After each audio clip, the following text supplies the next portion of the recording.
Hey guys, Spirit of the Law here. After having about a week of early access, I want to put together some thoughts about Age of Mythology Retold, particularly on how things have changed since the beta, as it might have gone under the radar how much they addressed over the last few weeks to prep for the official launch tomorrow. To start with the core single-player experience, I have to say it's been a lot of fun. The AI seems updated, which is something Forgotten Empires has always done a good job with, and it seems like every game they touch comes out with a greatly improved AI. I'm sure, like AoE2, the majority of Age of Mythology players will lean more towards single player, and the new AI gives a range of challenges, with two new difficulties, Extreme and Legendary, having plus 25% and plus 50% resource gather rates. And the Titan AI is now competent enough to put up a decent fight without cheating for extra resources. The ability to find an AI to play at your level is something I think that gets overlooked at times by pro players and casters, but is critical to the success of this sort of game, and I think the devs did a great job with it. The rest of the gameplay was stable, performance was good, at least for me, and the graphics with the new destruction animations are all well done, as they were in the beta, though I admit graphics are a personal preference thing. I don't know if it would get these same compliments if it was a brand new AAA 2024 RTS game, but keep in mind it's trying to find a middle point between that and the original art style. The game also has 12 new maps, and you can tell the devs have had some fun with these. In addition to some familiar classics like Arena, Michi, and Black Forest under the new name Mirkwood, though don't tell the Tolkien estate, there's creative new ones like Mount Olympus for example.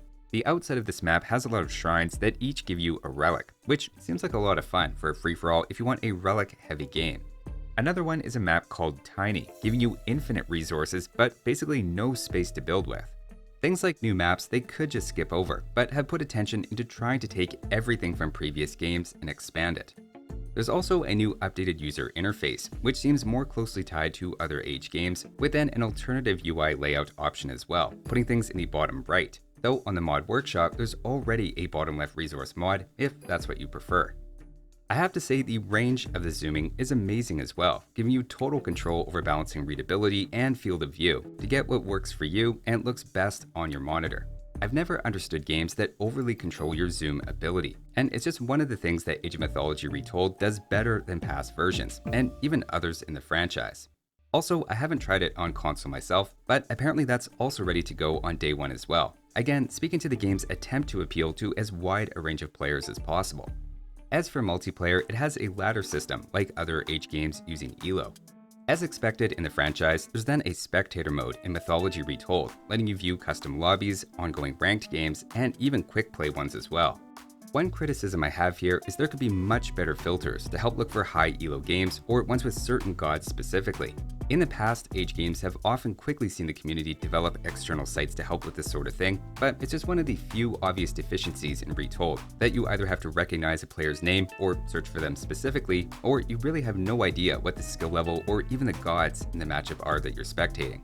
It definitely needs some work, but some of the infrastructure is already there. Now, one small note about multiplayer is that the auto queue for military is a toggleable option, where both players have to opt in order to have that online. Personally, I don't like this, and I'm surprised they're so resistant to just making auto queue default when they already have auto queue for villagers. That's me saying it as an AoE2 player that is used to playing without auto queue at all, and it wouldn't be a deterrent for me in any way, and I'm curious to see if this holds up in the long term. As for campaigns, this was a huge sticking point for people in the beta, with redone voice lines which many players agreed were worse than the originals, even nostalgia aside. Well, the devs listened and brought back at least one of the original voice actors, which was probably the most controversial change, and had him re-record his lines. Here's the beta, original, and then the new lines in order.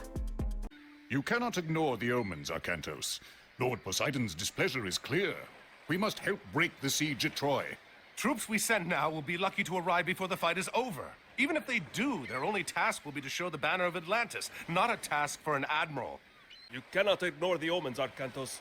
Lord Poseidon's displeasure is clear. We must help break the siege at Troy. Troops we send now will be lucky to arrive before the fight is over. Even if they do, their only task will be to show the banner of Atlantis, not a task for an admiral. Cannot ignore the omens, Arcantos. Lord Poseidon's displeasure is clear. We must help break the siege at Troy. Troops we send now will be lucky to arrive before the fight is over. Even if they do, their only task will be to show the banner of Atlantis, not a task for an admiral. The campaigns offered at this point are, I believe, just the familiar main 3, with a new set called Mythical Battles. So far, this just seems to have a one-off mission for Freyr if you own the new God Pack, though I wouldn't be surprised if this is expanded with future God Packs, giving longer standalone missions for each god instead of a full-on campaign, but that's just my speculation from what's available here. In fact, it's a good time to talk about that new God Pack. This gives a new main god in the Norse pantheon and is separate from the base game. If this ends up being the template going forward, each pack will give you a new major god, with each age adding a new minor god as well as an old one to choose from, with 4 new god powers, and in this case 5 new units, and 13 new techs, mixed between the temple, town center, and other buildings. An official source indicates this has a $6 value, so that's presumably the going rate moving forward if you buy them individually. That said, the Chinese is still confirmed to be the next major DLC, so the plan is still to add whole new pantheons as well for $15, I've seen it suggested, with god packs potentially released more regularly in between. Now, aside from campaigns, another relative point of controversy from the beta I want to mention is the artwork. Not the in-game graphics, but instead the portraits.